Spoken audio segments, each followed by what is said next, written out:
What's up, folks? Your boy Despop with another edition of Survive with DP. Coming at this particular segment from a different angle.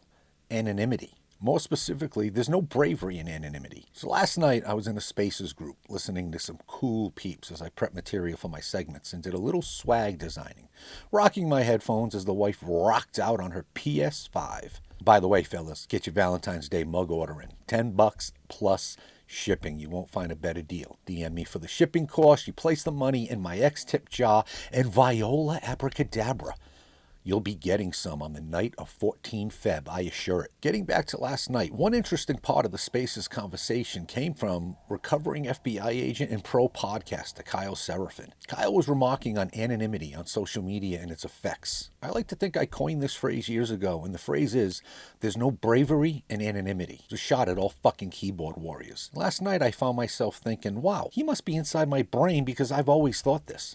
Then I found myself thinking, who would ever name their kid Despop? My name is also not Donut Patrol. Am I a hypocrite?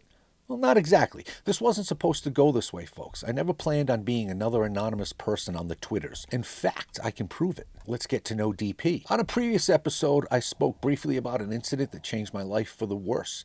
It occurred on Christmas Eve '06, and while that was a physical attack which left me with a traumatic brain injury and debilitating PTSD, what happened right after was worse. What was that, you asked? It was what my police department did to me.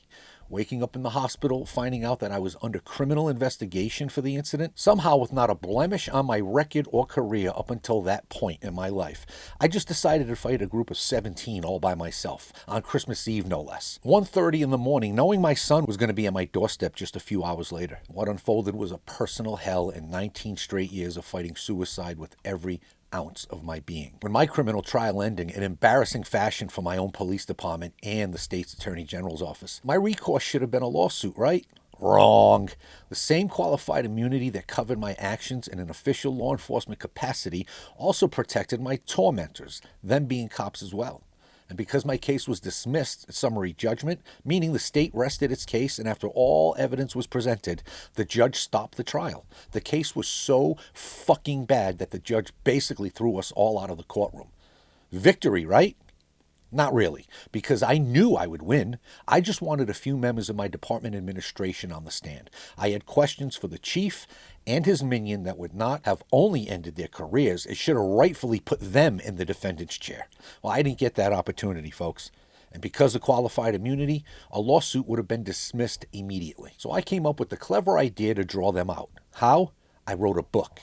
Not only did I write a book, I refused to use a pen name because, as I said, there's no bravery in anonymity. Now, the book is classified under fiction, and before I go any further, don't buy it. It was never about the money, after all, for me. In full disclosure, I'm not a fucking author. Pretty bad, in fact. However, if you have Kindle Unlimited, I think it's free. And yes, it is a wild ride. It's fun. It's very entertaining, but you can sense the chaos of my brain in the moment. Book was first and foremost therapy for me. The whole process was very beneficial to my recovery, but the other objective was to get my department to come after me.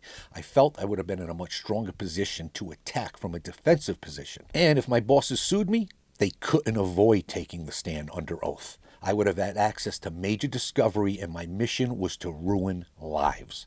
They were smart enough not to take the bait. Understand, folks, this book detailed actual moments from my childhood up until the moment in my life that the book was published. Sprinkle in a few glorious deaths that never actually happened, and hence you get the fiction category. But think about this, an active duty law enforcement officer calling out his own and not facing discipline, they knew they were fucked. That's both insane and unheard of. They wanted no part of me, and they actually played it perfectly because in the end, although karma got most of them later in their careers, they escaped my wrath. If you want to see PTSD, the demon as I call it, up close, read the book. I apologize in advance for the verbal diarrhea you might experience, but look at it as a deep dive into mental hell. Also be warned, I like the F word. A lot, and it probably makes up most of the word count. A few years later, after enjoying the therapy the whole process provided, I took another shot at a second book. In that book, you can see the progress in my mind as it is more linear with a lot less obscenity.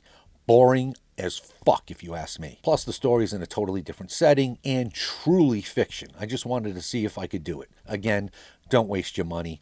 It was never about that. Irregardless, I also know that this whole thing I'm trying to create here on social media can't happen from behind a catchy name that was totally inspired by the amazing adult act Double Penetration. But now you know who I am. As I continue with the DP persona, also know that I am proudly Jason Simino. I have never, nor will I ever hide. I am an open book, pun intended. Thus endeth today's lesson. And always remember, folks, stop, breathe, and survive. Keep your soul pure and your intentions true, and you can never be defeated either by your own mind or the outside world. Later, bitches. Get him, Jay. I'm not a cop. You got DP'd.